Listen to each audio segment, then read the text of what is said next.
მე მებრძოლი ვარ, არც წაგების მეშინია, არც კალიასკაში ჩაჯდომის მეშინია და არც მორგში წასვლის არ მეშინია რინგიდან ზო. კი, მაგაში გეთახმები, ეგ არის მებრძოლის სული. 25 აპრილის მერე, ანუ აღარავის ექნება იმის ის სათქმელი, რომ მითხრას უკამრო ჩემპიონი ხარ, იმიტომ რომ აი აუცილებლად წავიღებ ქამარს რა, ანუ დარწმუნებული ვარ მაგ ყველაფერში. გვერდითი მსაჯებიდან 3 კაციდან 2 გორელი არის რა. მთავარი მსაჯი გორელი არის და ძალიან დიდი ეჭვი მეპარება რომ ქულებით რომ მოგიგო ეგ ბრძოლა ვიღაცამ მეგამატანოს ეგ ჭუბი რა. შეიძლება ვწდები, მაგრამ მე ასე მგონია რა. ზუსტად რომ ანუ ეს ბრძოლა რაც იქნება ჩვენ შორის, ეს იქნება ძალიან დასამახსოვრებელი და ამ ბრძოლაზე ხალხი ძალიან დიდხანს ილაპარაკებს რა. 66 კილოგრამ დივიზიონს უკვე 1 წელზე მეტია ჩემპიონი არ ყავს. ამ ქამრის დაუფლება ირაკლი ჯეირანაშვილმა უკვე სცადა. საჩემპიონო ბრძოლაც მოიგო, თუმცა წონის ვერ ჩაბარების გამო ტიტული ვერ მიიღო. აკაკი კაკრიაშვილს 60 კილოგრამ ქამრისთვის უბრძოლია. თუმცა ახლო ბრძოლაში ტიტული ლევან ციკლაურთან დათმო. კაკრიაშვილს ამბიციები ახლა ზედა წონაში აქვს, სადაც მას ქამრის მოსაპოვებლად დივიზიონის ნომერ 1 კონტენდერის დამარცხება მოუწევს.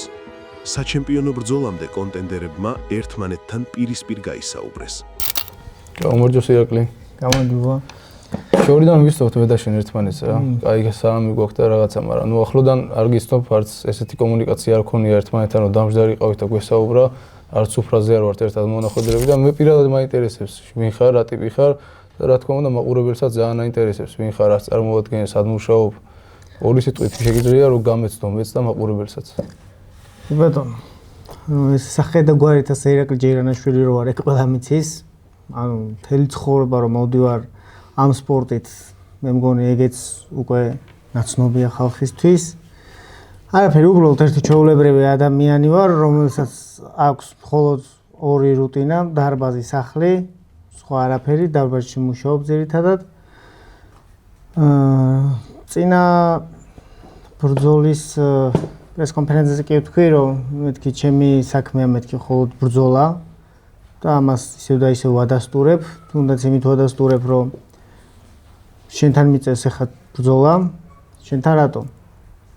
იმიტომ რომ მე მინდა რომ ყველა შემდეგი მომდევნო ბრძოლა, რომელიც მექნება, იყოს უფრო და უფრო მეტ ძლიერი კონკურენტებთან. ამ შემთხვევაში, ანუ მე იმას არ გულისხმობ, შეიძლება ვიღაცა შემდეგი შენზე ძლიერი იყოს. ხო, მესმის. კიბეების პრინციპით რომ ზევით ახვიდე რა. ხო, ესე მოუწია უბრალოდ. მეც კი ესე შორიდან კი გიცნობ, ვიცი როგორი მებრძოლიც ხარ, მებრძოლა რო შემომთავაზე სხვათა შორის შენთან ძალიან გამიხარდა, იმიტომ რომ დარწმუნებული ვარ, რომ ეს იქნება ძალიან მაგარი ბრძოლა, იქნება ალბათ უფრო კლასიკურ კრივში წავა და ეს იქნება აი ძალიან მაგარი თვალსანახაობრივ და როგორც მე მაშინ რინგზე ვთქვი, ალბათ ისევ იგივეს გავიმეორებ. მე ზუსტად რომ ანუ ეს ბრძოლა რაც იქნება ჩვენ შორის, ეს იქნება ძალიან დასამახსოვრებელი და ამ ბრძოლაზე ხალხი ძალიან დიდხანს ილაპარაკებს რა. და მე პირადად რაც შეეხება მომზადებას, მომზადების პროცესი გავდივარ ძალიან მაგრად და დარწმუნებული ვარ იგივენაირად გატიხარ შენს. ძალიან მაგრად და მთელი 5 რაუნდი იმაშიც დარწმუნებული ვარ, რომ იქნება სუ ტემპში ბრძოლა და მე მემზადები ამისთვის და ფიქრობ, რომ უკვე ნელ-ნელა შევდივარ ნელ-ნელა ფაზაში. შენი ბაზა თუ არ ვწდები კიკბოქსინგია, ხო? კი, კიკბოქსინგი. სამოყვარულო კრივის გამოცდილება არ გაქვს რა. სამოყვარულოს არა, პირდაპირ. კიკბოქსინგიდან გადახვედი პროფესიონალ. პროფესიონალ კრივში გადავედი კი პირდაპირ, კი. და მამა შენი გამზადებს როგორც ისე, ხო? მამა შენი არის? მამა ჩემი არის მწვრთნელი, კი. წარმატებას უსურვებ აქედან მოვიკითხავთ. აიხარ. მე არ ვისურვებდი ჩემი შვილი მებრძოლი ყოფილიყოს მაგალითად. და ყველაფერს ვიზამისთვის რომ არ იყოს ჩემი შვილი მებრძოლი. კი, ახლა მეც ასე ვფიქრობ. მაგრამ ანუ იმდენად შემოყვარა და ეს სპორტი რომ ხო, ნუ დარწმუნებული ვარ წევან შერას თუ მაგაში რა, მეც მაგარ ბრძოლას ველოდები და რინგზეს ვახსენე რომ ისეთ ბიჭებს არ მაქვს ნაჩხუბარი რომ, მაგრამ ისწორდება რა, ეხლა ჩემ რეზიუმეს რო გადახედო, თითქმის ყველა ბრძოლაში ანდერდოგი ვიყავი რა. 2-2 შემთხვევა მახსოვს, სადაც ფავორიტი ვიყავი. ეს იყო გოშჩანოვთან ბრძოლა და გოშჩანოვის სხვადასხვის 8 წელი იყო თურქმენისტანის ნაკრებში, კრივში რა. და რატო ვიყავი ესეთი ფავორიტი არ ვიცი. გოშჩანოვთან და ბუცრიკიძესთან ვიყავი ფავორიტი, დანარჩენი ყველასთან ანდერდოგი ვიყავი და ანდერდოგის სიტუაციიდან ბრძოლა უფრო მაგრად მიხარია, ვიდრე ფავორიტიდან რა. ანდერდოგი რო ვარ, ხვდები რომ რაღაცა დასამტკიცებელი მაქვს და ეხლა 66-ში ამოსვლა ჩემიც, ნუ რაღაც პონჩი მაგასაც ემსახურება რა. დიდი ბიჭები არიან 66-ში, ნუ ყველა ბრძოლაში ყველაზე პატარა ვიქნები, ვიცი, მაგრამ რა ვიცი. არ მაშინებს ეგ ფაქტი რა. მე ბრძოლი ვარ, არც წაგების მეშინია, არც კალიასკაში ჩაჯდომის მეშინია და არც მორგში წასვლის არ მეშინია რინგიდანს, ხო? კი, მაგაში გეთახმები, ეგ არის მებრძოლის სული. მოდი მაშინ რაღაცას ვიტყვი, რაღაც შენ ახსენე ბუსხრიკიძესთან ჭხუბი. ხო. სწორად ვამბობ გვარს. ხო და ანუ რა მე უფრო მეც მოველოდებოდი შენგან სხვათა შორის მაგ ბრძოლაზე. მე მეგონა რომ უფრო ან პირველივე რაუნდში დაამთავრებდი. რაუნდშიც არა, ალბათ უფრო წუთებში. კი, დავამთავრებდი, რომ მიდგომულიყავი ისე მაგალითად როგორც ჩვენ მოგიდგები რა, მაგრამ ბუსხრიკიძესთან სხვანაირი ბრძოლა მქონდა, ის პირადული დაპირისპირება იყო და მასთან არ ვიყავი არც საბოქსაოდ შესული და არც დიხანიას ვანაწილებდი და არც დარტყმებს და სერიებს გეგმავდი რა უნდა გამეკეთებინა. აი ჩვეულებრივ როგორც ხარ ქუჩაში ვიღაცასთან ჩხუბი მოგივიდეს, აი ეგ იყო, რას მე რინგზე ვაკეთებდი რა. შევედი თუ არა, ბოლომდე გაზ ჩავაჭირე ფეხი და აღარ ამიშვია იმ გაზზე რა. და არც აუშვებდი მესამე რაუნდის ეგრევე ვიჩხუბებდი. არ მქონია არაფერი დაგეგმილი ვაფშე ან გადაწყვეტილი ასე ვიზა ვისე ვიზა. ჩემი და შენი ბრძოლა რადიკალურად სხვანაირი იქნება, იმიტომ რომ მათ ყველაფერი გათვლილი იქნება. როდის რა უნდა გააკეთო, მაგრამ აქ ეგრე არ იყო რა. კი, მე ვთვლი რომ ეს ბრძოლა იქნება როგორც ტაქტიკური. ასევე ანუ ძალისმიერი პლუს კარტიოს გადანაწილებით და ანუ ეს ყველაფერი ეს უკვე ცოტა შიდა სამზარეულოა, ასე ვთქვათ. კი და კიდე ერთი ნიუანსი ის იყო, რომ მამა ჩემმა მთხოვა რა, რომ ღვიძლით დაამთავრე ეგ ბრძოლა.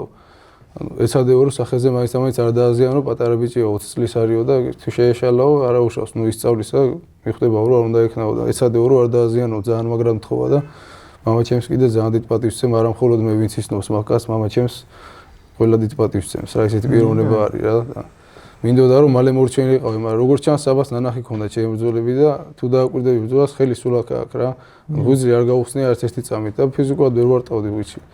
და ვცდილობდი რომ კორპუსზე მემუშავა მეტი წილი მოკლედ რა. კი. აი, ანუ დარწმუნებული ვარ, ანუ რადგან ახლა ამ ბრძოლას შევეხეთ და ამ მოიტანა საუბარი, დარწმუნებული ვარ რომ მეორედ სხვა, ანუ სხვისთვის იქნება მაგალითი ეს ყველაფერი რა. ხო, კი. იმიტომ რომ მე რომ ნახე ვიდეოები რა, შემხვდა სოციალურ აი როგორც წარმოვიდგინე, იცი როგორ, აი ჩემთვის რო ეგ, ანუ ჩემთვის პირადად ჩემი გუნდი, ჩემი მოსწავლე იქნება, თუ ვინც იქნება რა. ანუ ჩემი ოჯახია რა. ხო და ანუ მაგის შეურაცხყოფას კიდე მეც ანალოგიურად მაგაში დაგეთახმები არავის არ ვაპატიებ არც ერთი წამით. ეხლა მე და შენ რო აქ ვზივართ და ესე ჯენტლმენად ვსაუბრობთ ერთმანეთს და წეწვაგლეჯო არ გვაქვს და ბუდიშთა შეურაცხყოფას არ ვაკეთებთ ერთმანეთს, ეს საერთოდ არ ნიშნავს იმას, რომ მე და შენ რინგზე ავარ და იქაც ხელს გადავახვევთ და ჩავეხუტებით რა. ისეთ ბრძოლას ვაჩვენებთ, რის ინახვაც ყველას უნდა, მაგრამ ამისთვის არ არის საჭირო ის წინაპირობა შექმნა, რომ ლანძღო ერთმანეთი არა. ჩემთვის პირადად მეუღებელია რა ეს ტრეშტოკი და იქ ევროპიდან და ამერიკიდან შემოსული რაღაც წესჩვეულებები რა. ჩემი აზრით დაჟე იმათმა უნდა ისწავლონ ჩვენგან და არა ჩვენ უნდა ვისწავლოთ მაგათგან რა. შეიძლება ეს იყიდება, შეიძლება ეს ცივილკივილი ხალხს აინტერესებს, მაგრამ არ გვიხდება რა. ჩვენ ქართველები ვართ და ყველა სიტყვას მნიშვნელობას ვაძლევთ და ყველა სიტყვას მნიშვნელობა აქვს, როცა ვაშკაცი იტყვის ამას რა და წვილ არ უნდა ვისრულოთ სიტყვები, ერთმანეთი უნდა დავაფასოთ, პატივი უნდა ვცეთ ერთმანეთს, თუნდაც იმიტომ რომ იქამდე მიხვედი რომ ჩემთან ერთად დგები რინგზე და იზიარებ ჩემთან ერთად რინგს, მაგიტომ მარტო გცემ დიდ პატივს მოვა. ანალოგიურად ვიცი რომ შენც მაგას ფიქრობ ჩემზე რა. ხო, ანუ მეც კი მაგის თქმა მინდოდა სხვათა შორის უბრალოდ დამასწარი თქმა რა. მე ზუსტად მაგას ვუძახ რა, ანუ წინა პირობა და შემდეგი პირობა, ანუ რინგის ასვლამდე, ანუ ადამიანი, ნუ ეს შენ იქნები თუ ნებისმიერი სხვა, აი თუნდაც რომ ჩემი ძმა იყოს, რინგის ასვლამდე, აი სანამ რინგზე ერთად ავალთ, კი, მაგრამ როგორც კი გონგი დასწრებს, ანუ იქიდან უკვე, ანუ იმას უკვე ჩემი ძმათაც ვეღარ აღვუქავ, იმიტომ რომ მე ან მაშინ არ საერთოდ არ ავალ, თუ არ შემიძლია იმასთან ბრძოლა, არ ავალ. კი ბატონო. მაგრამ თუ ავალ, ვიჩხუბებ და თავს წავდებ ბოლომდე. ანუ სხვა სამყაროა რა, დედამიწიდან შორს ხარ რინგზე როცა ხარ. ყველაზე მაგარი ადრენალინი, ერთადერთი აი ეს არის რომ როცა თავს ნამდვილად ცოცხლად გრძნობ რა და რაღაც გონია რომ ვარსებობ რა. ანალოგიურად ჩემთვისაც ყველა დიდი სიამონება არის ბრძოლა. მაგაზე მეტი кайფი არ არსებობს ჩემთვის. ანუ როგორც ვიცი, შენ იყავი 60-ში და ზომბი იყო 65-ში. ეხა ისე მოხდა რომ შეიცვალა რა, ანუ შენ ამოხვედი 66 კილოში და ზომბი ჩავიდა 61-ში და რამ განაპირობა ეს ყველაფერი? არაფერი, უბრალოდ მე და ზომბი დავჯექით და მოვილაპარაკეთ რა. ერთმანეთში იმას სადაც ყოფს ჩუბი და მე სადმაც ყოფს ჩუბი რა. სად უფრო კომფორტული იქნება მეთქი ჩემთვის თქო და 61-ში ვამით რა. ჩემთვის კიდე ბევრი ბრძოლა მაქვს ძალიან ძმაო და ბევრჯერ დამიკლია წონა რა და აღარ მინდა იმენა მეზიღება წონის კლება რა. განა უარის თქმა არ შემიძლია საჭმელზე ან რამე, просто აღარ მინდა ორგანიზმის დასო რინგზე არ უზიანდები, ისე წონის კლების დროს უზიანდები და არ მიღის, თუნდაც იმ ჰონორარის გამო, რასაც ვიღებ რა. და შევთანხმდით ისე რომ იმას აწყობს 61-ში, მე მაწყობს 66-ში, თუნდაც დიდ ბიჭებს ვიჩუბებ რა. წონი კლება მართლა საშინელება. ერთხელ უკვე დავაფიქსირე და ეხლაც ვიძახი რომ ჩემი გადმოსახედიდან უკამრო ჩემპიონი ხარ 66 კილოგრამის რა.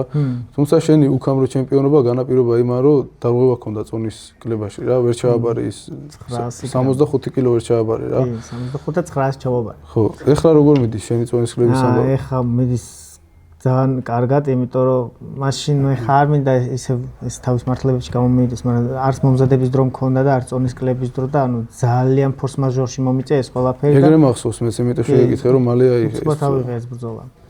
ხო, ანუ ეხლა დროც მაქვს წონის კლებისთვის და ვარჯიშისთვისა და ამიტომ იდეალურად როგორც მაქვს გათვლილი ზუსტად ისე მიდის. ამჯერად აუცილებლად ჩავაბარებ წონას. ეხლა დიდი ალბათობით მარაგში მექნება წონა, ისე ჩავაბარებ. ძალიან კარგი. ეხლა კიდე ერთი კითხვა მაქვს, რა მე როგორც ვიცი, ანუ შენ იყავ პროფესიონალურ კრივში, აგერ ყოფილი ჩემპიონი 65-ში, ვინც არის გელენიძე და საფრანგეთშიც გაქვთ ერთივე ნაჩუბარი. ერთმანეთთან თუ გაქვთ? კი, ერთმანეთთან ნაჩუბარი გვაქვს. კი, მაგრამ ეხლა როცა რევანში შევთავაზე ბაქარის გადაცემაში ვიყავით რა, კრივის გადაცემაში ვიყავით, იქიდან დააფიქსირა ბაქარი მის აზრი რომ მე აღარ მინდა ამ კაცთან ჩხუბი, გავიცანი ჩვენ ერთმანეთი ბრძოლის მერე რა, აღარ მინდა ამ კაცთან ჩხუბი, წავიდეთო და ევროპელები დავხოცოთო ერთმანეთს აღატოვე ჩხუბოთო რა. ჩამოვართით ხელი ერთმანეთს ბაო, იმან თავისთან დაპატიჟა სოფელში, ვიყავი მაგასთან ჩასული, ორი ვიჭამი მაგის სახში, თავის მამასთან და ძმასთან ერთად, აქედან მოვიკითხავ, ნათლიამისაც მოვიკითხავ აქედან. თვითონაც იყო ჩემთან გარდაბანში არაერთხელ ჩამოსული, ის ჩემთანაც სახში ვჭამეთ პური და ჩავეხუტეთ ერთმანეთს რა და მე პირადად აღარ მაქვს სურვილი ბაქარისთან არც ჩხუბის, არც რევანშის და არაფრის რა. მესმის. გასაგები.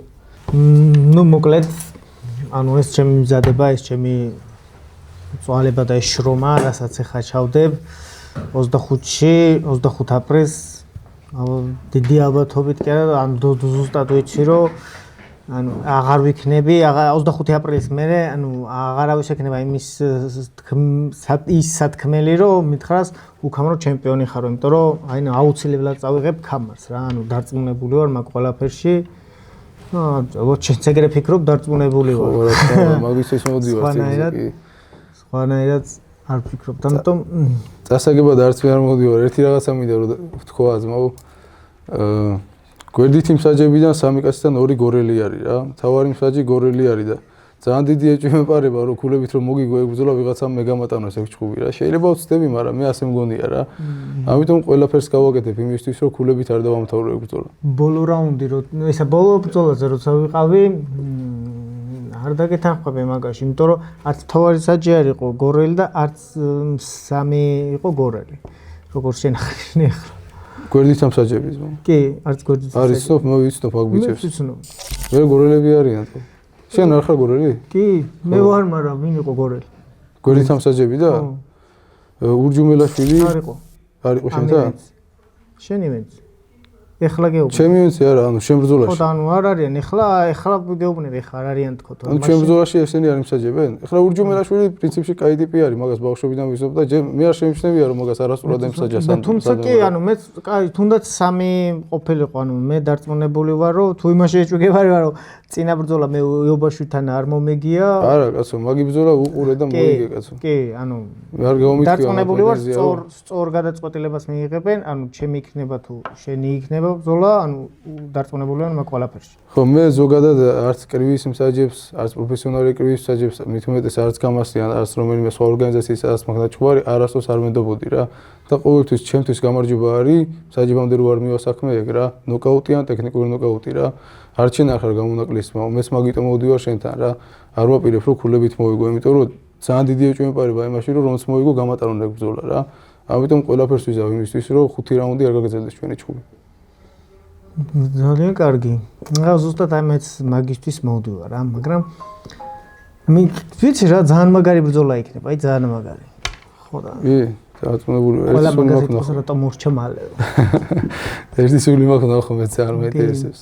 წარმატებას გისურვებთ და შევხვდებით რინგზე 25. აუცილებლად. დავай.